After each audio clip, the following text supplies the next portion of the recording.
Good afternoon, students. This is Rachna, Assistant Professor, Community Health Nursing in Metro College of Nursing.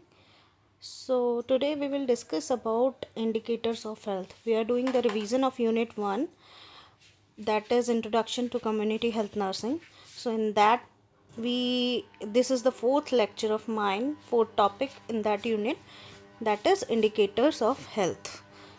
So, what we will discuss in this introduction: health, indicators of health, characteristics, uses, classification of indicators of health, summary and references. We will see these contents. Then, firstly, introduction. Introduction में हम क्या देखेंगे कि health क्या होती है. Health आपको पहले भी बहुत बार बताया जा चुका है. WHO ने डिफाइन की है हेल्थ कि health is a state of complete physical, mental and social wellbeing and not merely an absence of disease or infirmity. Health क्या होती है कि सिर्फ किसी डिजीज़ का ना होना या किसी दुर्बलता का ना होना, ठीक है, किसी कमी का ना होना, ये हेल्थ नहीं कहलाती. हेल्थ एक ऐसी स्टेट है जो कि जिसमें कि फिज़िकली हेल्दी होना ज़रूरी है, मेंटली हेल्दी होना और सोशली जो है हेल्दी होना ज़रूरी है. तो WHO की ये डेफिनेशन है. So this statement has been amplified to include the ability to lead a socially and economically productive life. इस स्टेटमेंट से ये पता लगता है कि हमें सोशली और इकोनॉमिकली प्रोडक्टिव लाइफ कि सोशली भी हम बहुत अच्छे से लाइफ जिए और इकोनॉमिकली भी हम जो है अच्छे से लाइफ जिए. ऐसी एबिलिटी को ही हम हेल्थ कहते हैं. खाली शरीर में कोई बीमारी ना होना उसको हम हेल्थ नहीं कहते हैं. Health can not be measured in exact measurable forms. Health को जब आप मेज़र करने की बारी आती है तो कभी आपने सोचा कि हेल्थ को कैसे नाप सकते हैं. हेल्थ को डायरेक्टली हम मेज़रमेंट इसका नहीं कर सकते हैं. तो मेज़रमेंट करने के लिए कुछ टर्म्स हैं वो बनाई गई हैं. जैसे कि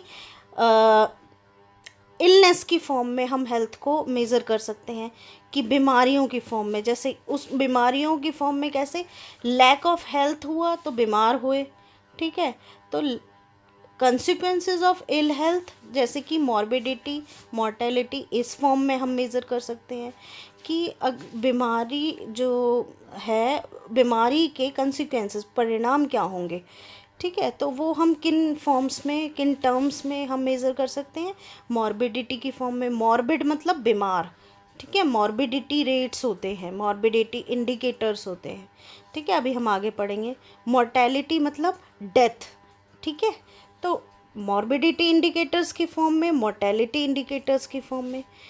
तो तीसरा है इकोनॉमिक कंडीशंस की फॉर्म में हम हेल्थ को मेज़र कर सकते हैं. ऑक्यूपेशन की फॉर्म में हम हेल्थ को मेज़र कर सकते हैं. डोमेस्टिक फैक्टर्स जो कि बीमारियों को प्रमोट करता है, ठीक है, उसको हम जो है, जो हमारे घर के हालात हैं, ठीक है, कुछ हमारी खुद की हैबिट हैं, हमारे लाइफस्टाइल है जिनकी वजह से बीमारियां होती हैं, वो कौन कौन से हैं. तो उन चीज़ों से हम मेज़र कर सकते हैं कि हेल्थ का स्टेटस क्या है, ठीक है. तो ये सारे जो टर्म्स हैं, ये सारे जो फैक्टर्स हैं जिनसे हमें हेल्थ की मेज़रमेंट का पता लगता है, उन्हें कहते हैं हम इंडिकेटर्स, ठीक है. तो WHO ने डिफ़ाइन किया है इंडिकेटर्स को as variables which measure change in health, ठीक है. यहाँ पे हेल्थ इंडिकेटर की बात हो रही है तो इन हेल्थ. अदरवाइज इंडिकेटर्स वो होते हैं, वेरिएबल्स का मतलब जो चेंज होते रहते हैं, जो फिक्स नहीं है. तो वेरिएबल्स विच मेज़र चेंज, वो वेरिएबल्स, वो फैक्टर्स जो चेंज होते रहते हैं, ठीक है, और उस चेंज को मेज़र करते हैं वो वेरिएबल्स, ठीक है, उनको कहते हैं हम इंडिकेटर्स. अब बात आती है हेल्थ इंडिकेटर्स की. जो हेल्थ में जो चेंजेस आ रहे हैं उनको जो वेरिएबल्स मेज़र करते हैं उनको कहते हैं हम हेल्थ इंडिकेटर्स. तो indicator of health is a variable which gives an indication of a given situation or reflection of that situation. Indicator वो वेरिएबल होता है जो इंडिकेशन देता है किसी भी सिचुएशन की या उस सिचुएशन के रिजल्ट की, उस सिचुएशन की रिफ्लेक्शन की या परिणाम की, यानी कि हेल्थ। सिचुएशन का मतलब यहाँ पे हेल्थ लगाएंगे हम। तो हेल्थ के स्टेटस की जो इंडिकेशन दे या हेल्थ के कंसिक्वेंसेस, परिणामों की जो इंडिकेशन दे, उसको बीमारियों के परिणामों की जो इंडिकेशंस थे उनको कहते हैं हम इंडिकेटर। तो इसको कैसे डिफाइन करेंगे? Health indicator is a variable susceptible to direct measurement that reflects the state of health of persons in a community। Health indicator वो वेरिएबल है जो डायरेक्ट मेजरमेंट करता है किसकी जो स्टेट ऑफ हेल्थ को रिफ्लेक्ट करती है, जो सिचुएशन किसी भी पर्सन की जो एक कम्युनिटी में रह रहा है। ठीक है, तो हेल्थ स्टेटस इंडिकेटर्स होते हैं, कुछ होते हैं health determinant indicators. Health determinants हमने लास्ट लेक्चर में पढ़े थे। हेल्थ डिटर्मिनेंट्स वो होते हैं, वो फैक्टर्स जो हमें हेल्थ के बारे में बताते हैं, जिनकी वजह से हेल्थ पे इफ़ेक्ट पड़ता है। ठीक है, जो हेल्थ जिसकी वजह से इफ़ेक्टिव होती है। ठीक है, उसको कहते हैं हम हेल्थ डिटर्मिनेंट्स। तो ये जो हेल्थ इंडिकेटर्स हैं ये दो तरह के होते हैं। एक जो किसी भी पॉपुलेशन में हेल्थ स्टेटस बताए, ठीक है, हेल्थ का डिफरेंट एस्पेक्ट बताए, जैसे कि लोगों की लाइफ एक्सपेक्टेंसी कि कितने जो है कि इंडिया में लोगों की एवरेज जीने की उम्र कितनी है। ठीक है, उसको कहते हैं लाइफ एक्सपेक्टेंसी। जैसे 60 साल हो गई कि एवरेज जो लोग हैं वो मोस्टली जो पॉपुलेशन है वो कितनी जीती है, 60 साल, 65 साल, 70 साल कितनी है। ठीक है, इन्फेंट मॉर्टेलिटी, डिसेबिलिटी मतलब हैंडीकैप जो होते हैं। ठीक है, और क्रॉनिक डिजीज़ रेट, जैसे कैंसर हो गया, डायबिटीज़ हो गई, हाइपरटेंशन हो गई, क्रॉनिक डिजीज़ का कितना रेट है एक पॉपुलेशन में। तो ये हेल्थ स्टेटस इंडिकेटर्स होते हैं जो एक पॉपुलेशन के हेल्थ स्टेटस को बताते हैं। एक हेल्थ डिटर्मिनेंट इंडिकेटर्स होते हैं जो वो फैक्टर्स जो कि हेल्थ को अफेक्ट करते हैं, जैसे कि डाइट, स्मोकिंग, कितने लोग हैं जो जिनको न्यूट्रिशन की कमी है। ठीक है, कितने बच्चे हैं जो प्रोटीन एनर्जी माल न्यूट्रिशन के शिकार हैं। तो ये डाइट की वजह से वो पता लगेगा हमें। उसके बाद है स्मोकिंग, कैंसर से रिलेटेड जो भी चीज़ें हैं, कितने कैंसर के ऐसे पेशेंट्स हैं जिनको स्मोकिंग करने से कैंसर हुआ है। फिर वाटर क्वालिटी, पानी की क्वालिटी कैसी है किसी पॉपुलेशन में, उसकी वजह से बीमारियां किस तरह की फैल रही हैं। ठीक है, इनकम एंड एक्सेस टू, लोगों की इनकम कैसी है, वो क्या अफोर्ड कर सकते हैं, अच्छी डाइट अफोर्ड कर सकते हैं नहीं, अच्छा जो है घर अफोर्ड कर सकते हैं रहने के लिए नहीं, या अच्छी हेल्थ सर्विसेज अफोर्ड कर सकते हैं रहने के लिए या नहीं। एक्सेस टू हेल्थ सर्विसेज की हेल्थ सर्विसेज लोगों तक कितनी पहुंच रही हैं। ठीक है, तो ये सारे हो गए हेल्थ डिटर्मिनेंट इंडिकेटर्स। उसके बाद है कि कैरेक्टरिस्टिक्स क्या होते हैं किसी भी इंडिकेटर के टोटल 6 कैरेक्टरिस्टिक्स होने ज़रूरी हैं। ठीक है, तभी वो कोई भी हेल्थ इंडिकेटर है वो सही मेज़रमेंट देगा। सबसे पहले कि वो वैलिड होना चाहिए। वैलिड का मतलब जिस काम के लिए, जो चीज़ मेज़र करने के लिए वो बनाया गया है वो इंडिकेटर वही मेज़र करे। उसके बाद रिलायबल होना चाहिए। रिलायबल का मतलब है कि कोई भी एक पर्सन उसको मेज़र करता है कहीं भी जाके, ठीक है, वो सेम जो है रिज़ल्ट दे, जब दूसरा जो पर्सन है उसी जगह जाके उसको फिर से मेज़र करे तो वो सेम रिज़ल्ट दे। चाहे कितने भी लोग उसे उस जगह पे जाके मेज़र करें, वो रिज़ल्ट सेम ही आना चाहिए, तो वो रिलायबल हो। सेंसिटिव, कि अगर किसी भी पॉपुलेशन में के हेल्थ स्टेटस में थोड़ा भी चेंज आता है तो वो फटाफट से उसकी मेज़रमेंट जो है उसकी कर पाए वो। ठीक है, उस चेंज को वो जान पाए। उसके बाद है स्पेसिफिक, वो किसी भी स्पेसिफिक सिचुएशन के लिए स्पेसिफिक इंडिकेटर्स बनाए गए हैं, तो वो उसी को ही मेज़र करने चाहिए। उसके बाद फीजिबल मतलब जब भी आपको कोई डाटा चाहिए तो उसकी एबिलिटी होनी चाहिए इंडिकेटर की कि वो जो है उसको मेज़रमेंट जब चाहिए तब उसको मेज़र कर ले।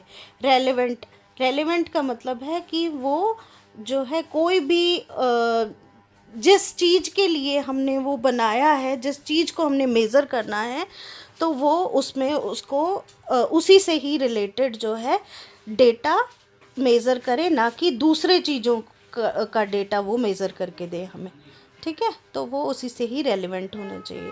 फिर है uses of indicators of health indicators के यूज़ कहाँ कहाँ हम करते हैं।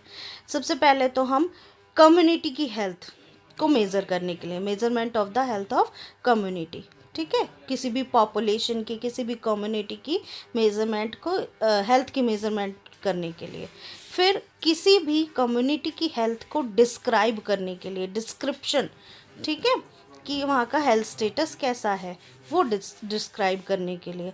फिर अलग अलग कम्युनिटीज़ की हेल्थ को कंपेयर करने के लिए, ठीक है, comparison of health of different communities. फिर आता है identification of health needs and prioritising them. किसी भी पर्टिकुलर कम्युनिटी या किसी भी पॉपुलेशन की हेल्थ नीड्स क्या क्या है वो आइडेंटिफाई करने के लिए और अकॉर्डिंग टू प्रायोरिटी उन्हें सेट करने के लिए। ठीक है, उसके बाद है हेल्थ सर्विसेज को इवेलुएट करने के लिए कि जो गवर्नमेंट हेल्थ सर्विसेज दे रही है वो उसका कुछ फ़ायदा लोगों को हो रहा है या नहीं हो रहा है। ठीक है, हेल्थ स्टेटस से पता लग जाएगा लोगों की, अगर हेल्थ स्टेटस इम्प्रूव हो रहा है तो हेल्थ सर्विसेज का फ़ायदा हो रहा है, अगर नहीं इम्प्रूव हो रहा है तो नहीं हो रहा है। तो उस चीज़ को इवेलुएट करने के लिए planning and allocation of health resources, कोई भी हेल्थ रिसोर्सेज हैं हमारे, उनकी प्लानिंग कैसे करनी है और उनको कहाँ कहाँ जो है लोगों तक पहुंचाना है, एलोकेट करना है। तो उस चीज़ को करने के लिए, प्लानिंग करने के लिए और एलोकेट करने के लिए। फिर हेल्थ सक्सेस जो है कि कितनी हेल्थ सक्सेस हुई है हमारे हेल्थ सर्विसेज के द्वारा, उसको मेज़रमेंट करने के लिए कि भाई हमने जो पोलियो की ड्रॉप्स पिलानी शुरू की पोलियो प्रोग्राम के अंडर, उसमें कितनी जो है सक्सेस हुई। ठीक है, या जो टीबी जो नेशनल प्रोग्राम चल रहा है टीबी का, उसके अंडर जितने भी लोग टीबी के मरीज हैं वो कितने जो है डॉट्स थेरेपी लेने के बाद ठीक हो गए। तो ये हेल्थ सक्सेस की मेज़रमेंट हुई। ठीक है, उसके बाद है कि हेल्थ इंडिकेटर्स की क्लासिफिकेशन कैसे करेंगे, कितनी तरह के हेल्थ इंडिकेटर्स होते हैं। सबसे पहले मोर्टेलिटी इंडिकेटर्स होते हैं कुछ हमारे, फिर मॉर्बिडिटी इंडिकेटर्स, फिर डिसेबिलिटी रेट्स, फिर हमारे nutritional indicators, health care delivery indicators, फिर यूटिलाइजेशन रेट्स, फिर indicators of social and mental health, फिर एनवायरमेंटल इंडिकेटर्स, फिर सोशियो इकोनॉमिक इंडिकेटर्स, फिर हेल्थ पॉलिसी इंडिकेटर्स, फिर indicators of quality of life. ठीक है, ये सारे इंडिकेटर्स हम जो है अभी एक एक करके पढ़ेंगे। सबसे पहले आता है हमारा मोर्टेलिटी इंडिकेटर्स।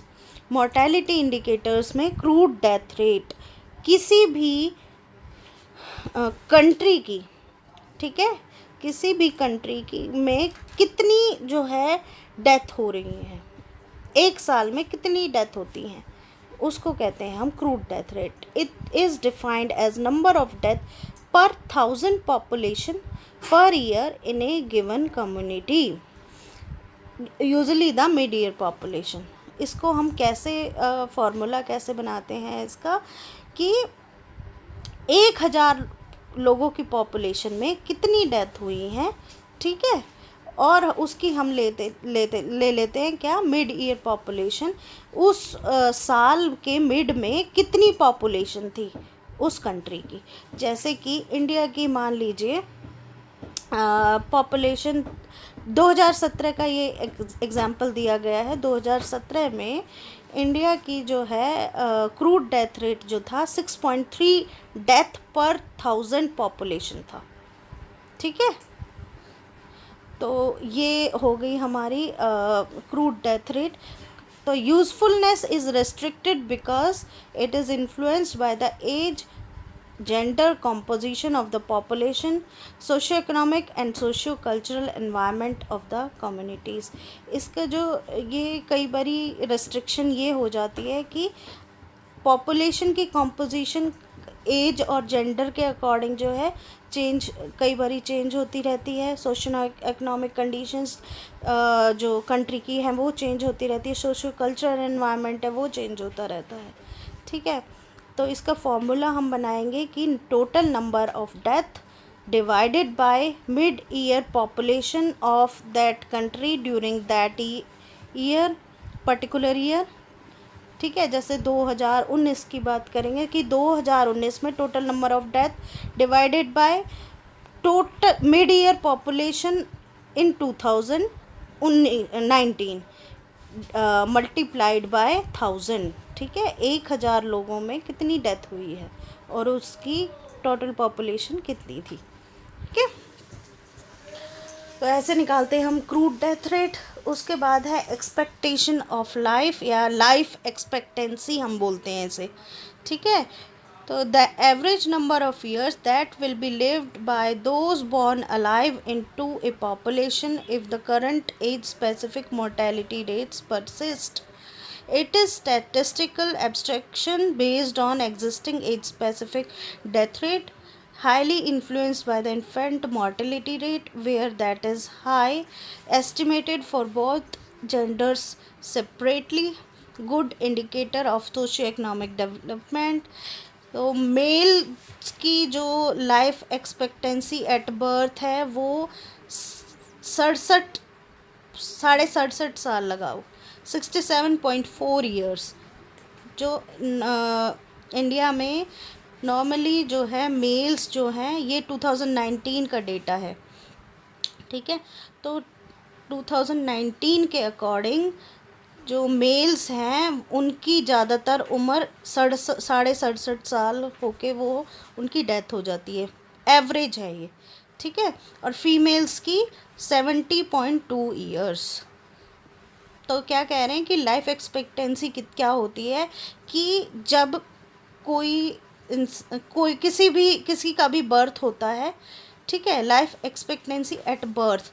ठीक है, बर्थ होने के बाद की लाइफ एक्सपेक्टेंसी कितनी है, कि कितनी लाइफ एक्सपेक्ट करते हो आप. ठीक है, तो मेल्स की अलग होती है, फीमेल्स की अलग होती है, तो ये डिपेंड करता है, तो अलग अलग होती है. और पूरी कंट्री की अगर हम एवरेज लगाएंगे तो वो अलग निकलेगी. ठीक है, उसके बाद है infant mortality rate. Infant mortality rate the ratio of death under 1 year of age in a given year to the total number of live birth in the same year, usually expressed as rate per 1000 live births. ठीक है, कि मतलब 1 साल, infants कौन होते हैं, 1 साल से कम उम्र के बच्चे, उनको इन्फेंट्स बोला जाता है. तो 1 साल से कम उम्र के बच्चे किनकी डेथ हुई है डिवाइडेड बाय उस साल में कितने टोटल लाइव बर्थ्स हुए हैं. ठीक है, और मल्टीप्लाई बाय 1000. ठीक है, तो indicator of health status is of not only infants but also whole population and socio-economic condition. इस जो इन्फेंट मोर्टेलिटी रेट से जो है खाली इन्फेंट के हेल्थ स्टेटस का नहीं पता लगता, बल्कि पूरे पॉपुलेशन की हेल्थ स्टेटस का और सोशियो इकोनॉमिक कंडीशंस का पता लगता है. ठीक है, सेंसिटिव इंडिकेटर होता है ये. ठीक है, इसको हम ये availability, utilization, effectiveness health care की वो बताता है. ठीक है, हेल्थ केयर कितनी फैसिलिटीज़ कितनी अवेलेबल है, हेल्थ केयर की यूटिलाइजेशन कितनी हो रही है हेल्थ केयर सर्विसेज की, और वो कितनी इफ़ेक्टिव है, ये हमें बताता है. पर्टिकुलरली पेरीनेटल और पोस्टनेटल केयर जो हेल्थ सर्विसेज हैं वो उनके बारे में. पेरीनेटल मतलब पूरे जो है मतलब प्रीनेटल और इंट्रानेटल और पोस्टनेटल 3 चीज़ें होती हैं ना, डिलीवरी से पहले, डिलीवरी के टाइम और पोस्टनेटल डिलीवरी के बाद. तो इन सब को मिला के बनता है पेरीनेटल. ठीक है, उसके बाद है करंट जो 2017 का डेटा है, जो इंडिया का इन्फेंट मोर्टेलिटी रेट था वो था 33 per 1000 live births. Okay. Child death rate, child हम बोलते हैं 1 साल से 4 साल के बच्चे को, ठीक है, 1 साल से, या स्कूल गोइंग चिल्ड्रन हम बोल सकते हैं इनको। Okay, total number of death at age 1 to 4 years per 1000 children in the same age group at the midpoint of the year। क्या कह रहे हैं कि टोटल नंबर ऑफ डेथ जो 1 से 4 साल के बच्चे की टोटल डेथ हुई है वो कितनी थी, डिवाइडेड बाय कितने लाइव बर्थ्स हुए उसमें, मल्टीप्लाइड बाय 1000 चिल्ड्रन। ठीक है। It correlates with inadequate MCH services. Child death rate से हमें क्या पता लगता है, अगर चाइल्ड डेथ रेट ज़्यादा है तो मतलब maternal and child health services inadequate है, सब अच्छी सर्विसेज नहीं है MCH सर्विसेज। मैल न्यूट्रिशन की वजह से हो सकता है ये चाइल्ड डेथ रेट, या लो इम्यूनाइजेशन कवरेज, इम्यूनाइजेशन अच्छे से नहीं हुई है बच्चों की, या एनवायरमेंटल फैक्टर्स जैसे कि गंदा पानी पीने से, गंदा खाना, दूषित पानी, वो सब खाने पीने से भी हो सकता है, और दूसरी चीज़ें। More refined indicator of the social situation in a country than infant mortality rate. ये किसी भी कंट्री की, किसी भी देश की social situation, social health status उसका कैसा है, इसके बारे में जो है बताता है चाइल्ड डेथ रेट। अब आता है अंडर 5 मोर्टेलिटी रेट। 5 साल से कम उम्र के बच्चे, ठीक है, कितनी डेथ हुई है, और हर एक 1000 लाइव बर्थ पे, हर एक 1000 जो बच्चे पैदा हुए हैं किसी साल में, उनमें 5 साल के कम उम्र के कितने बच्चों की डेथ हुई है, वो बताता है अंडर 5 मोर्टेलिटी रेट। ये बेस्ट सिंगल इंडिकेटर है सोशल डेवलपमेंट का और wellbeing rather than GNP per capita. GNP क्या होता है, ग्रॉस नेशनल प्रोडक्ट, यानी कि ये एक तरह से ग्रॉस नेशनल इनकम होती है देश की, कि देश की पूरी इनकम है कितनी। ठीक है, तो इससे पता लगता है कि अगर ज़्यादा जो है अंडर 5 मोर्टेलिटी रेट है तो GNP जो हेल्थ पे जितना भी एक्सपेंडिचर हेल्थ पे हो रहा है पूरे देश की इनकम का, वो बताता है। ठीक है, तो करंट रेट जो 2017 के अकॉर्डिंग जो डेटा है अंडर 5 मोर्टेलिटी रेट का, दैट इज़ 37 पर 1000 लाइव बर्थ, कि 1000 बच्चे जो पैदा हुए हैं उनमें से मरने वाले 37 बच्चे 5 साल से कम उम्र के थे। ठीक है, उसके बाद है maternal mortality ratio. Maternal mortality ratio क्या होता है कि मैंने पहले भी आपको बताया था, total number of female death due to complication arising during pregnancy, child birth और within 42 days of delivery from puerperal causes in an area during a given year per total number of live births in the same area and year। किसी भी साल में किसी भी country में कितनी females की डेथ हुई है, किसके कारण, या तो प्रेगनेंसी में कोई कॉम्प्लिकेशन हो गई है, प्रीनेटल कॉज है कोई, या इंट्रानेटल कॉज है, चाइल्ड बर्थ के डिलीवरी के टाइम पे कोई कॉम्प्लिकेशन हुई है, या परप्यूरियल यानी कि पोस्टनेटल कॉज, यानी कि डिलीवरी होने के 42 दिनों के अंदर अंदर उसकी डेथ हुई है। तो उस एरिया में यानी कि उस कंट्री में किसी पर्टिकुलर ईयर में कितनी फीमेल्स की डेथ हुई है इस वजह से। ठीक है, और वहाँ पे कितने लाइव बर्थ्स हुए हैं, कितने बच्चे पैदा हुए हैं उस साल उसी ईयर में। ठीक है, तो उसको कहते हैं हम मैटरनल मोर्टेलिटी रेशो। तो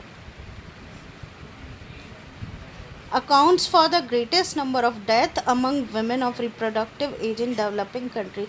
जो डेवलपिंग कंट्रीज़ है, जो डेवलप कर रही हैं, ठीक है, जैसे कि India is also a developing country, developed country, European countries ज़्यादातर डेवलप्ड कंट्रीज़ हैं। ठीक है, तो उनमें ज़्यादातर क्या होता है कि ये ज़्यादा मिलता है मैटरनल मॉर्टेलिटी रेशो, क्योंकि वहाँ due to lack of health services, ठीक है, कुछ भी कारण हो सकता है, तो उसकी वजह से मैटरनल मॉर्टेलिटी रेशो ज़्यादा मिलता है। तो 2017 का ये जो डेटा है जो 130 पर लाख लाइव बर्ड्स, ठीक है। तो उस क्या कहते हैं कि मैटरनल मॉर्टेलिटी रेशो को जब हम मेज़र करते हैं, उस साल कितने बच्चे पैदा हुए, कितनी लाइव बर्ड्स, ठीक है, उसमें से जो कितनी मदर्स जो है, कितनी फीमेल्स जो है वो उनकी डेथ हुई है ड्यू टू दीज कॉजेज़। क्या क्या बताए हैं मैंने, किसी भी प्रेगनेंसी के टाइम पे, यानी कि प्री नेटल कॉज की वजह से, कॉम्प्लिकेशन की वजह से, चाइल्ड बर्थ यानी डिलीवरी यानी इंट्रानेटल कॉज की वजह से, या परप्यूरियल कॉजेज़ यानी कि पोस्ट नेटल कॉज की वजह से। ये कब तक देखना है, 42 दिनों तक, डिलीवरी के 42 दिनों के बाद तक अगर किसी फीमेल की डेथ होती है तो, ठीक है। उसके बाद आता है disease specific death rate. Disease specific death rate वो मोर्टेलिटी रेट होता है जो कि कोई स्पेसिफिक डिजीज़ के लिए हम देखते हैं कि भाई टीबी से कितने लोगों की डेथ हुई, कैंसर से कितने लोगों की डेथ हुई, कैंसर में भी लंग कैंसर से कितने लोगों की डेथ हुई।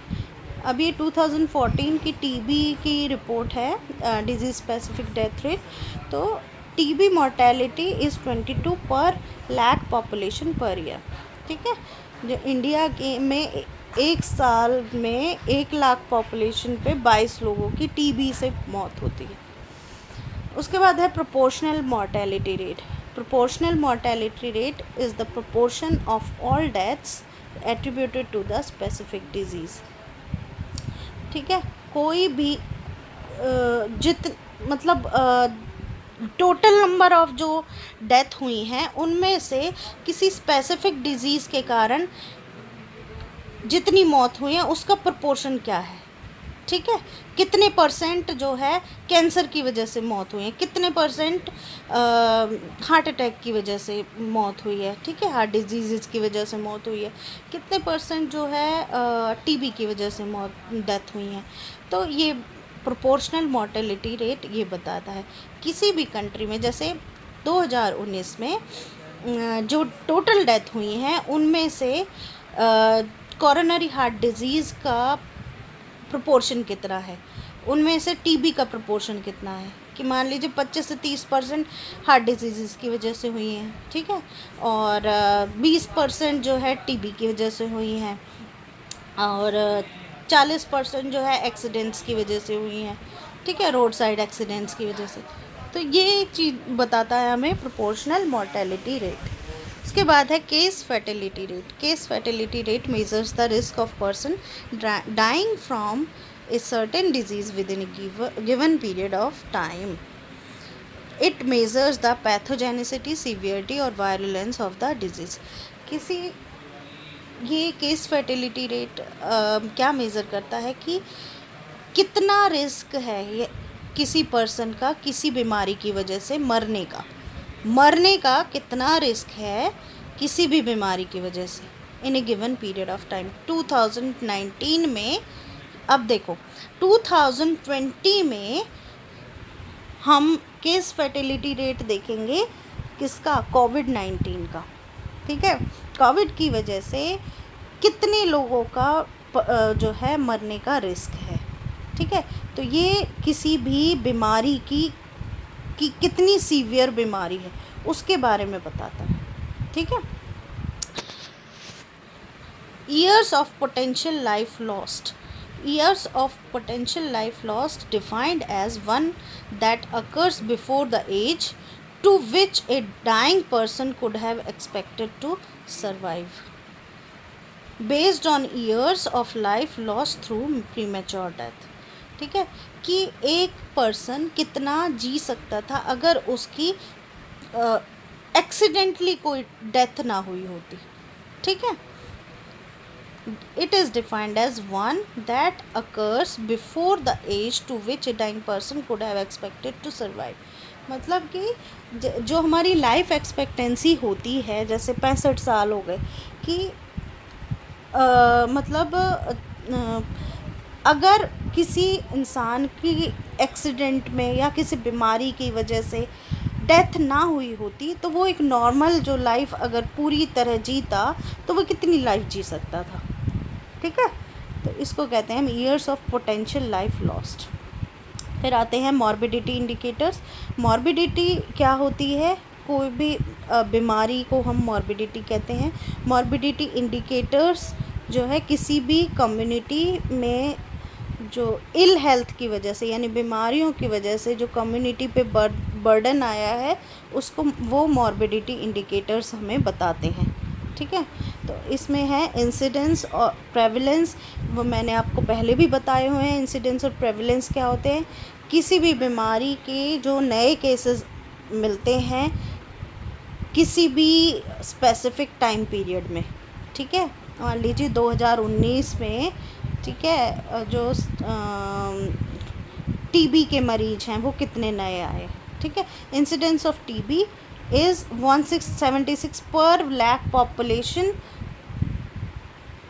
Per year. ठीक है, ये 2014 का डेटा है कि जो है 1 लाख पॉपुलेशन पे 176 टीबी के नए केसेस हमें मिले हैं। उसके बाद प्रेवलेंस अगर हम देखें तो क्या कहेंगे कि जो पुराने केसेस हैं, अब ये तो 2019 का डेटा हो गया, अब 2019 तक कितने टीबी के केसेस हैं जिनको अभी भी टीबी है, उसमें हम डेथ वाले हटा देंगे, जो ठीक हो गए उनको हम माइनस कर देंगे, पर जिनको अभी भी टीबी है, ठीक है, ये चाहे 2018 का ले लो चाहे 17 का ले लो, पुराने सारे केसेस जो अब 2019 तक जिनको टीबी है वो आएंगे हमारे प्रेवलेंस में। तो इससे हम एक एग्जांपल से समझते हैं कि जैसे हमने 1000 फीमेल्स की स्क्रीनिंग की 1 जनवरी 2012 को। ठीक है, स्क्रीनिंग की किसके लिए? डायबिटीज़ के लिए। उसमें से 40 केस डायबिटीज़ के निकल गए और जो 960 थे वो ठीक थे। ठीक है, उनको फ्री छोड़ दिया। उसके बाद जो 40 केस थे उनमें से 5 मर गए, 5 कहीं और चले गए, 5 ठीक हो गए और 25 केस थे जिनको अभी भी डायबिटीज़ थी। जो 960 केस थे जो ठीक थे, उनमें से जब हमने 31 दिसंबर 2012 को फिर से स्क्रीनिंग करी तो हमें मिला कि उसमें से 20 केस जो है डायबिटीज़ हो गई है उनको और 940 जो हैं वो ठीक हैं। तो अब जो ये 20 केस जो हमें नए मिले हैं ये होगा हमारे इंसिडेंस। एक मिनट, ये होगा हमारे इंसिडेंट केसेस। ठीक है, ड्यूरिंग 2012 में इंसिडेंट केसेस जो नए मिले हैं वो हैं 20 केस और प्रेवलेंट केसेस 31 दिसंबर तक 2012 तक कितने थे? 25 केस, क्योंकि 5 मर गए, 5 माइग्रेट कर गए यानी कहीं और चले गए, 5 ठीक हो गए, तो बचे 25 केस इन 40 केसों में से जिनको डायबिटीज़ थी। तो ये 25 और 20 मिला के जो है प्रेवलेंस, ये प्रेवलेंस हो गया। 45 केसेस हो गए हमारे प्रेवलेंस के और 20 केसेस हो गए हमारे इंसिडेंस के। ठीक है, फिर नोटिफिकेशन रेट्स होते हैं कुछ हमारे, ये भी हमारे मॉर्बिडिटी इंडिकेटर्स में आते हैं। तो नोटिफिकेशन रेट हम कैलकुलेट कैसे करेंगे कि जो कुछ डिज़ीज़, कोई भी पर्टिकुलर डिज़ीज़ का कोई केस नया दिखा है उसको हेल्थ केयर अथॉरिटीज़ को हम नोटिफाई कराते हैं। ठीक है, उनसे पता लगता है कि नोटिफिकेशन रेट कितना है, कि कि पोलियो के कितने केस नोटिफाई किए 1 महीने में और नोटिफाई हुए हैं या 1 साल में। ठीक है, उससे हमें पता लगता है कि नोटिफिकेशन रेट कितना है। अटेंडेंस रेट, ओपीडी में कितने लोग जो है पर डे के हिसाब से आते हैं या पर वीक के हिसाब से आते हैं या पर मंथ कितने लोग आते हैं ओपीडी, ठीक है, में दिखाने, या कितने जो लोग हैं वो गायनी ओपीडी में दिखाने आते हैं, कितने लोग मेडिसिन ओपीडी के लिए आते हैं, कितने छोटे बच्चे जो हैं वो दिखाने आते हैं ओपीडी में। तो ये अटेंडेंस रेट से हमें जो है पता लगता है मॉर्बिडिटी का। बीमारियां कितनी हैं। उसके बाद एडमिशन, रीएडमिशन, डिस्चार्ज रेट, किसी भी हॉस्पिटल में कितने एडमिशन्स हुए हैं डेली के, मंथली कितने एडमिशन्स हुए हैं। रीएडमिशन, सेम ही केस दोबारा एडमिशन के लिए आ गया है, मतलब उसे वो ठीक नहीं हुआ, ठीक है।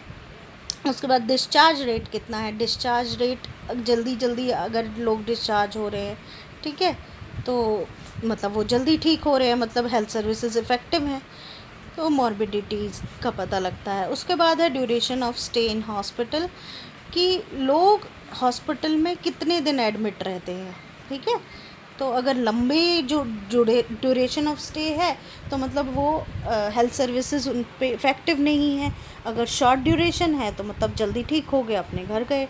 उसके बाद है स्पेल्स ऑफ सिकनेस और एब्सेंस फ्रॉम वर्क और स्कूल, कि बीमारी की वजह से जो है कोई अपनी जॉब से कितनी छुट्टी लेता है या स्कूल से कितनी छुट्टी लेता है, ठीक है। इसकी वजह से जो है हमें पता लगता है कि मॉर्बिडिटी कितनी है कम्युनिटी में। उसके बाद this is your assignment, please ये जो है टाइम पे सबमिट कीजिए। आपका असाइनमेंट है हेल्थ इंडिकेटर्स करंट स्टेटस, मतलब जो इंडिया में ये 10 मैंने हेल्थ इंडिकेटर्स दिए हैं, ये 10 हेल्थ इंडिकेटर्स आपने बताने हैं कि इंडिया में अभी क्रूड डेथ रेट कितना है। 2019 का डेटा आपको रखना है, 2020 रहने दीजिए क्योंकि 2020 अभी हम मिड में हैं, ये पूरे साल का डेटा नहीं पता लगेगा। तो आपको 2019 का डेटा जो है वो बताना है कि क्रूड डेथ रेट 2019 में कितना था, क्रूड बर्थ रेट कितना था, नियोनेटल मोर्टेलिटी रेट कितना था, इन्फेंट मोर्टेलिटी रेट कितना था, अंडर 5 मोर्टेलिटी रेट कितना था, मैटरनल मोर्टेलिटी रेशो कितनी थी 2019 में, सेक्स रेशो यानी कि फ़ीमेल मेल रेशो कितनी थी। उसके बाद लिटरेसी रेट कितना था इंडिया में, लाइफ एक्सपेक्टेंसी फ्रॉम बर्थ कितनी थी 2019 में, टोटल फर्टिलिटी रेट कितना था। So write the assignment on paper या नोटबुक, ठीक है, किसी पे भी लिखिए। उसकी जो इमेज है, उनकी जो फ़ोटोज़ हैं वो क्लिक करिए अपने फ़ोन में, उसको पीडीएफ में कन्वर्ट करिए। बड़ी इजीली जो है इंटरनेट पे पीडीएफ में कन्वर्ट हो जाती हैं, ठीक है। उनको कंपाइल करके एक फ़ाइल बनाए पीडीएफ में और उसे मेल करिए। मेरी मेल आईडी मैंने दी हुई है, ठीक है, और ये आपका 25 मई 2020 तक आ जाना चाहिए सभी बच्चों का, ठीक है। नेक्स्ट हम पढ़ते हैं, हमने पढ़ लिए हैं मोर्टेलिटी इंडिकेटर और मॉर्बिडिटी इंडिकेटर। अब हम पढ़ते हैं disability rates. Disability rates 2 categories में हम डिवाइड करते हैं, एक तो इवेंट टाइप इंडिकेटर्स देखते हैं हम इसमें, एक पर्सन टाइप। मतलब डिसेबिलिटी रेट हैंडीकैप्ड हो गया हो, ठीक है, वो एक्टिविटी नहीं कर सकते, डिसेबल है, कोई भी काम करने के लिए डिसेबल है, इसीलिए डिसेबिलिटी बोला गया है। तो इवेंट टाइप में हम देखते हैं कि कितने दिनों के लिए वो काम नहीं कर पाता है, ठीक है। कुछ होते हैं जैसे थोड़ी चोट लग गई, ठीक है, हाथ टूट गया, अब कुछ दिनों के लिए काम नहीं कर पाएगा, ठीक है। तो वो number of days of restricted activities, कितने दिनों के लिए वो काम नहीं कर सकता। बेड डिसेबिलिटी डेज, कितने दिनों के लिए वो बेड रिडन है, ठीक है। उसके बाद है work loss days with in specified period, किसी स्पेसिफिक टाइम ड्यूरेशन में कितने दिन वो जो है उसका काम का नुकसान हो रहा है, ठीक है। तो ये होते हैं हमारे इवेंट टाइप इंडिकेटर्स। अब पर्सन टाइप इंडिकेटर्स क्या होते हैं, लिमिटेशन ऑफ मोबिलिटी, कि उसका अब पर्सनली हम देखें तो उसकी मोबिलिटी मतलब उसकी मूवमेंट कहाँ तक लिमिटेड है, कि वो पूरी सिर्फ अपने बेड पे ही पड़ा हुआ है, कन्फाइंड टू बेड, बेड से उठ नहीं सकता, कन्फाइंड टू हाउस, अपने घर में ही जो है रहता है, घर से बाहर नहीं निकल सकता, या फिर बाहर जाने के लिए उसे कुछ स्पेशल हेल्प की ज़रूरत है, ठीक है। पैर टूट गया है, फ्रैक्चर हो गया है, ठीक है, या कट गया है फैक्ट्री में काम करते टाइम, ठीक है। इस तरह के जो है क्या लिमिटेशन है, उसकी मूवमेंट में कितनी लिमिटेशन है, कि वो बेड तक ही रेस्ट्रिक्टेड है अपने, या अपने घर तक ही रेस्ट्रिक्टेड है, या बाहर जाने के लिए कोई उसे स्पेशल हेल्प, एड मतलब हेल्प चाहिए। ठीक है। उसके बाद है लिमिटेशन ऑफ एक्टिविटी। एक्टिविटी की लिमिटेशन कि कितना एक्टिव है हो सकता है। Limitation to perform the basic activities of daily living. अपनी जो वो रोज़ की जो बेसिक एक्टिविटीज़ होती है, कपड़े पहनना, खाना, नहाना, ठीक है, ये होती हैं एक्टिविटीज़ ऑफ डेली लिविंग जो हम खुद अपने आप करते हैं। ठीक है। अपने जो है वॉशरूम जाना, खाना, नहाना, कपड़े चेंज करना, ये सारी चीज़ें वो खुद कर सकता है या नहीं कर सकता। ये हो गई उसकी लिमिटेशन ऑफ एक्टिविटी। उसके बाद आता है हेल्थ एडजस्टेड लाइफ एक्सपेक्टेंसी। ये जो हम पहले पढ़ चुके हैं लाइफ एक्सपेक्टेंसी, ये उसी की तरह होती है, लेकिन इसमें जो है कि क्या आ जाता है, adjustment for time spent in poor health. इसमें वो टाइम भी इंक्लूड हो जाता है जो कि बीमारी की वजह से जो हमारा टाइम खर्च हुआ उसमें एडजस्टमेंट करना पड़ा, वो टाइम भी हम इसमें इंक्लूड करते हैं। Number of years in full health that a newborn can expect to live based on current rates of ill health and mortality. जो करंट जो है मोर्टेलिटी रेट्स चल रहे हैं, मॉर्बिडिटी और मोर्टेलिटी रेट्स चल रहे हैं, उनके अकॉर्डिंग कोई भी न्यूबॉर्न कितने साल जो है जी सकता है, वो नंबर ऑफ़ ईयर्स हेल्दी रह सकता है। ठीक है, हेल्दी रह सकता है, उनको कहते हैं हम हेल्थ एडजस्टेड लाइफ एक्सपेक्टेंसी। तो इंडिया में जो health adjusted life expectancy that is 53 years, मतलब 53 ईयर्स वो हेल्दी रह सकते हैं। बाकी अगर नॉर्मल जो लाइफ एक्सपेक्टेंसी रेट है वो 60 है या 65 है, उनमें से 53 साल जो है वो हेल्दी रहेगा, बाकी के साल वो बीमारियों। ठीक है। उसके बाद है डेली यानी disability adjusted life years. It is defined as the number of years of healthy life lost due to ill health और डिसेबिलिटी और अर्ली डेथ, कि कुछ कितने साल उसने जो है खो दिए बीमारी की वजह से या डिसेबिलिटी की वजह से या फिर अर्ली डेथ की वजह से। मतलब अगर नॉर्मली 65 साल वो जीता और 53 साल वो हेल्दी रहा, ठीक है, या 60 साल वो जीता नॉर्मली, 60 लाइफ एक्सपेक्टेंसी कितनी है इंडिया में, मान लीजिए 60 साल है, 60 साल ऑन एन एवरेज लोगों का जीने के जो साल हैं वो 60 साल है कि उम्र है। ठीक है। तो 60 साल में से 53 साल अगर कोई पर्सन हेल्दी रहता है तो 7 साल उसने जो है due to ill health, due to disability और ड्यू टू अर्ली डेथ उसने खो दिए। तो वो जो 7 साल है वो डिसेबिलिटी एडजस्टेड लाइफ ईयर्स कहलाएंगे। ठीक है। उसके बाद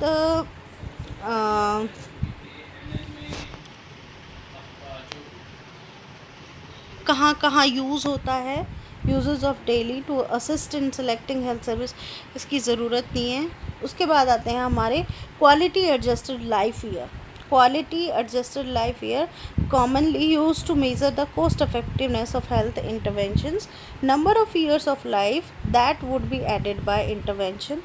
Each year in perfect health is assigned a value of 1 down to the value of 0 for death. मतलब कि कितनी जो है number of years of life that would be added by intervention, कि मतलब हेल्थ सर्विसेज के द्वारा आप अपनी लाइफ में कितने साल ऐड कर सकते हो। ठीक है। मतलब जैसे कि आपने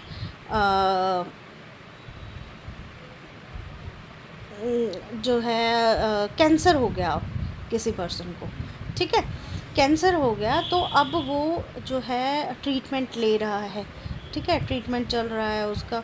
उसके बाद कैंसर होने के बाद उसके जो जितना उसकी लाइफ है उसमें कितने साल उस ट्रीटमेंट की वजह से आगे खिंच गई लाइफ उसकी। ठीक है।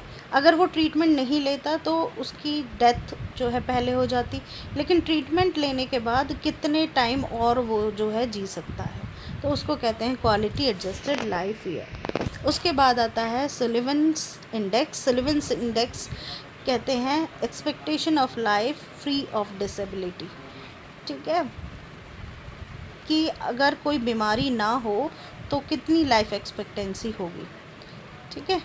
तो सुलिवन्स इंडेक्स को कैसे हम फार्मूला में कैसे देखें, कैलकुलेट करेंगे, life expectancy of the country minus probable duration of bed disability and inability to perform major activities.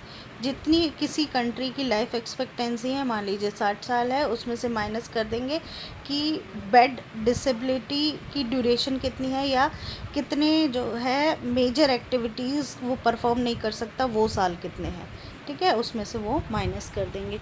मतलब कि मान लीजिए 4 साल हम जो है लगा के चलते या 10 साल लगा के चलते हैं, तो 50 साल जो बचे वो सुलिवन्स इंडेक्स हो गए। उसके बाद है डिसेबिलिटी फ्री लाइफ एक्सपेक्टेंसी, मतलब कि कितने साल जो है एक्टिव रहा बंदा, डिसेबल नहीं रहा, ठीक है, तो उसको कहते हैं हम disability free life expectancy. Average number of years an individual is expected to live free of disability, किसी भी डिसेबिलिटी से फ्री होके कितने साल जिया बंदा, ठीक है, कोई भी person. If current pattern of mortality and disability continue to apply, अगर अभी जो करंट जो पैटर्न चल रहा है मोर्टेलिटी का या डिसेबिलिटी का या मॉर्बिडिटी का, उसको अप्लाई करते हैं तो फ्री ऑफ डिसेबिलिटी कितने साल जिएगा बंदा, उस लाइफ एक्सपेक्टेंसी को डिसेबिलिटी फ्री लाइफ एक्सपेक्टेंसी बोलेंगे। फिर आता है nutritional status indicators. Nutritional status indicators हम देखते हैं एंथ्रोपोमेट्रिक मेज़रमेंट्स होती हैं कुछ हमारी। एंथ्रोपोमेट्रिक मेज़रमेंट्स में आते हैं हमारी वेट मेज़रमेंट, जब बच्चे के वेट देखते हैं हम, इसमें हाइट देखते हैं कि एज के अकॉर्डिंग सही से हाइट और वेट बढ़ रहा है या नहीं। मिड आर्म सर्कमफेरेंस, ठीक है, जो हमारी आर्म होती है उसके मिड में, जहाँ तुम लोग बाइसेप्स बोलते हो, ठीक है, तो उसको हम मिड आर्म को का जो है घेरा जो है नापते हैं, सर्कमफेरेंस नापते हैं कि कितना है बच्चों का, तो उससे पता लगता है कि इतने साल के बच्चों का कितना होना चाहिए, इतने साल के बच्चों का कितना है। अगर उतना नहीं है तो वो माल नरिश्ड बच्चा है, ठीक है, उसको न्यूट्रिशन अच्छे से नहीं मिल रहा। तो कई स्कूलों में आपने देखा होगा जब एडमिशन होता है तो वहाँ पे जो है हाइट मेज़र की जाती है, ठीक है, लो बर्थ वेट होते हैं कई जगह, ठीक है, जब बच्चा पैदा होता है तो उसका वेट, हाइट, छोटे जो न्यूबॉर्न होता है उसकी हम लेंथ मेज़र करते हैं, और जब बच्चे बड़े हो जाते हैं आफ्टर 1 ईयर, जो खड़ा होने लगे बच्चा, तो उसकी हम जो है हाइट मेज़र करते हैं, ठीक है। तो ये न्यूट्रिशनल स्टेटस बताता है कि बच्चे को अच्छे से न्यूट्रिशन मिल रहा है या वो बच्चा माल नरिश्ड है। उसके बाद फर्टिलिटी इंडिकेटर्स आते हैं। फर्टिलिटी इंडिकेटर्स में हम देखते हैं क्रूड बर्थ रेट, जैसे हमने क्रूड डेथ रेट देखा था पूरी कंट्री का, ऐसे ही हम क्रूड बर्थ रेट देखते हैं। फर्टिलिटी रेट देखते हैं, इसमें टोटल फर्टिलिटी रेट आता है, जनरल फर्टिलिटी रेट आता है, एज स्पेसिफिक फर्टिलिटी रेट आता है। फिर रिप्रोडक्शन रेट देखते हैं, इसमें ग्रॉस रिप्रोडक्शन रेट और नेट रिप्रोडक्शन रेट आता है। उसके बाद sex ratio at birth, pregnancy rate, abortion rate, ये सारे फर्टिलिटी के इंडिकेटर्स हैं। बर्थ रेट में क्या है, बर्थ रेट देखते हैं जब हम, तो हम देखते हैं कि कितनी जो है लाइव बर्थ्स हुए पर 1000 estimated mid year population in given year, मतलब total number of live births divided by mid year population in a given year multiplied by 1000।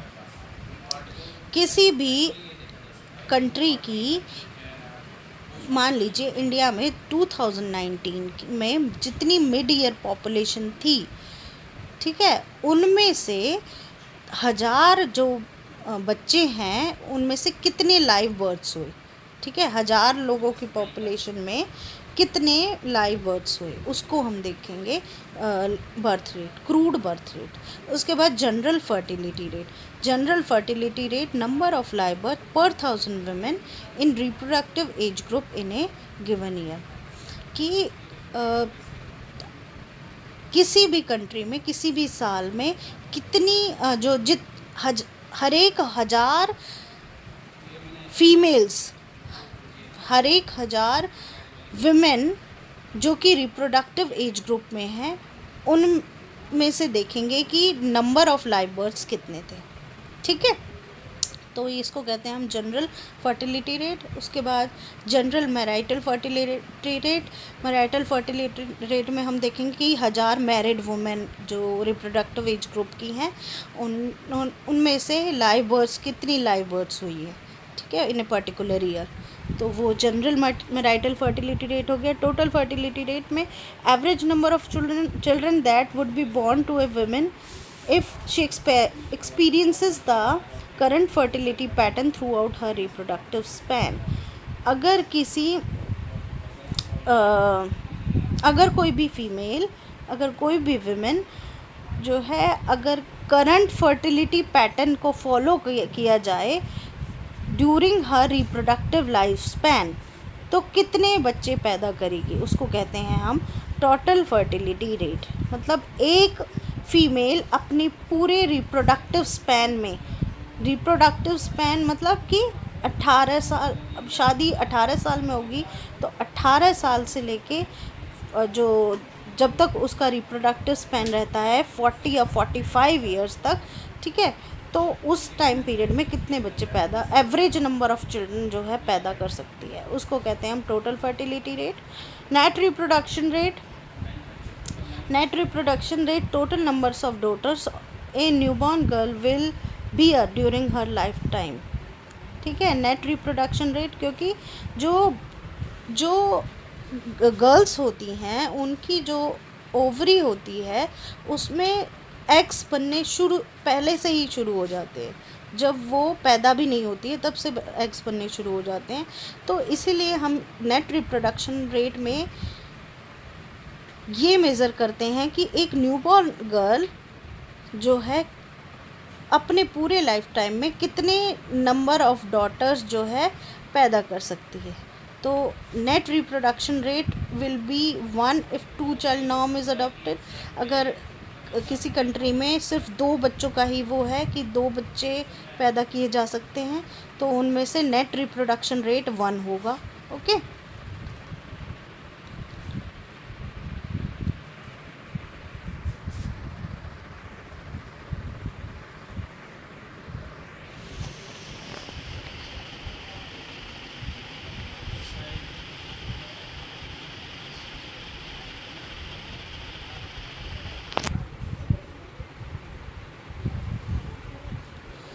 तो उसके बाद देखते हैं हम health care delivery indicators. Health care delivery indicators हमें बताते हैं कि जो हेल्थ केयर सर्विसेज हैं उनकी डिलीवरी कैसे हो रही है। ठीक है, सब लोगों के पास वो सर्विसेज पहुंच रही हैं या नहीं पहुंच रही हैं। ठीक है, तो these indicators reflect the equity of distribution of health resources in different parts of the country end of the provision of health care. ठीक है, तो ये उसकी एक्सेस को बताता है कि different part of the country में हेल्थ केयर डिलीवरी सिस्टम कैसा है, हेल्थ केयर सर्विसेज वहाँ तक पहुँच रही हैं या नहीं पहुँच रही हैं। तो ये हमें कैसे पता लगेगा भाई, डॉक्टर पॉपुलेशन रेशो कितना है, कितनी पॉपुलेशन पे कितने डॉक्टर्स जो हैं काम कर रहे हैं, डॉक्टर नर्सेज रेशो कितना है, हमारी कंट्री में जो है कितने डॉक्टर्स पे कितनी नर्सेज हैं। उसके बाद है कितने पॉपुलेशन बेड रेशो कितना है, कि कितनी पॉपुलेशन के हिस्से में कितने बेड आ रहे हैं, पॉपुलेशन बेड रेशो। ठीक है, पॉपुलेशन पर पीएचसी पर सब सेंटर, एक सब सेंटर के हिस्से में कितनी पॉपुलेशन आ रही है या एक पीएचसी के हिस्से में कितनी पॉपुलेशन आ रही है। फिर आता है पॉपुलेशन पर ट्रेडिशनल बर्थ अटेंडेंट्स, TBA, यानी कि दाईज जो होती हैं, कितनी पॉपुलेशन के हिस्से में एक दाई आती है। ठीक है, या एक दाई के हिस्से में कितनी पॉपुलेशन आती है, उससे पता लगता है हमारी ये हेल्थ केयर डिलीवरी इंडिकेटर्स का। उसके बाद है यूटिलाइजेशन रेट, कि जो हेल्थ सर्विसेज हम लोगों को गवर्नमेंट दे रही है उसका यूटिलाइजेशन कितना हो रहा है, कि actual coverage is expressed as the proportion of people in need of a service who actually receive it in a given period usually a year, कि एक साल में कितने लोगों को उस पर्टिकुलर हेल्थ सर्विसेज की ज़रूरत थी और कितने लोगों को उस तक पहुंचाया गया या कितने लोगों ने उसे अवेल किया। ठीक है, it depends on the availability and accessibility of health services and the attitude of an individual towards health care system. ये डिपेंड करता है कि हेल्थ सर्विसेज कितनी अवेलेबल हैं और कितनी लोगों तक असेसिबल है। ठीक है, कितने लोग उसे असेस कर सकते हैं और लोगों का एटीट्यूड क्या है टुवर्ड्स हेल्थ केयर सिस्टम। ठीक है, लोग जो है गवर्नमेंट हॉस्पिटल में जाना पसंद करते हैं या जो है प्राइवेट हॉस्पिटल में ट्रीटमेंट कराना पसंद करते हैं, ये सारे इन चीज़ों पर डिपेंड करता है। यूटिलाइजेशन रेट, ठीक है। उसके बाद है it gives some indication of the care needed by the population and therefore the health status of the population. ये क्या इंडिकेट करता है कि किसी भी कंट्री की पॉपुलेशन को कितनी हेल्थ सर्विसेज की ज़रूरत है और उस पॉपुलेशन का हेल्थ स्टेटस क्या है। एग्जाम्पल देखिए, जैसे कि कितने इन्फेंट्स हैं जो कि फुली इम्यूनाइज्ड हैं, कितने इन्फेंट्स का प्रोपोर्शन है जो फुली इम्यूनाइजेशन जिनकी हो चुकी है। उसके बाद proportion of pregnant women who receive ANC antenatal care और हैव इंस्टीट्यूशनल डिलीवरीज। कितनी प्रेग्नेंट वुमेन ऐसी हैं जो एंटीनेटल केयर जो है इनसे हेल्थ सेंटर से, प्राइमरी हेल्थ सेंटर हो गया, सब सेंटर हो गया, CHC हो गया, इनसे जो एंटीनेटल केयर है वो ले रही हैं और इंस्टीट्यूशनल डिलीवरी करवाई हैं जिन्होंने। ठीक है, वो कितनी ऐसी प्रेग्नेंट वुमेन हैं। एंटीनेटल केयर में क्या आ गया, आपका रेगुलर चेकअप आ गया, TT के इंजेक्शन्स आ गए, आपकी कोई ये आयरन फॉलिक एसिड की टैबलेट्स आ गई। ठीक है, ये सारी चीज़ें ANC केयर में आती है। उसके बाद है percentage of population who adopt family planning. कितनी जो है हम पूरी कंट्री की पॉपुलेशन में से कितनी परसेंटेज है जो फैमिली प्लानिंग अडॉप्ट करती है, फैमिली प्लानिंग के मेथड्स अडॉप्ट करते हैं। बेड ऑक्यूपेंसी रेशो कितना है कि किसी हॉस्पिटल में जो है बेड कितने लोग ऑक्यूपाई मतलब कितने पेशेंट्स वहाँ पे आ रहे हैं, एडमिशन रेट कितना है वहाँ पे। उसके बाद है एवरेज लेंथ ऑफ स्टे किसी हॉस्पिटल में कितनी है। उसके बाद bed turn over ratio. Bed turn over ratio होता है कि कितने डिस्चार्ज हुए हैं during a particular time period divided by number of bed in the hospital during that time period. उस हॉस्पिटल में उस टाइम पे जितने बेड हैं उनमें से नंबर ऑफ डिस्चार्ज कितने हुए हैं, इसमें डेथ भी इंक्लूड होंगी। ठीक है, उसके बाद आते हैं indicators of social and mental health. Social और मेंटल हेल्थ के इंडिकेटर्स हम इसमें आएंगे कि सुसाइड रेट कितना है किसी कंट्री का, होमिसाइड या अदर क्राइम कितने हो रहे हैं। ठीक है, घर में जो है कितने क्राइम हो रहे हैं। उसके बाद रोड ट्रैफिक एक्सीडेंट कितने हैं किसी कंट्री के। जुवेनाइल डेलिंक्वेंसी यानी कि जो 18 साल से कम उम्र के बच्चे जो भी अपराध करते हैं वो कितने हैं। उसके बाद है अल्कोहल एंड सब्सटेंस अब्यूज़ कितना हो रहा है कंट्री में, सब्सटेंस अब्यूज़, ड्रग अब्यूज़। ठीक है, उसके बाद है डोमेस्टिक वायलेंस कितना हो रहा है कंट्री में, बैटर्ड बेबी सिंड्रोम कितना है। ठीक है, these indicators provide a guide to social action for improving the health of the people. इससे जो है लोगों के सोशल और मेंटल हेल्थ पे फ़र्क पड़ता है और इससे पता लगता है कि किसी कंट्री की सोशल और मेंटल हेल्थ का स्टेटस क्या है। उसके बाद है एनवायरमेंटल इंडिकेटर्स। एनवायरमेंटल इंडिकेटर्स जहाँ लोग रह रहे हैं उसके आसपास के फिज़िकल और बायोलॉजिकल एनवायरनमेंट की क्या क्वालिटी है, उससे पता लगता है कि एनवायरमेंटल इंडिकेटर्स हमें ये सारी चीज़ें बताते हैं। तो इसमें हम क्या मेज़र करेंगे, the proportion of population having access to safe drinking water and sanitation facility.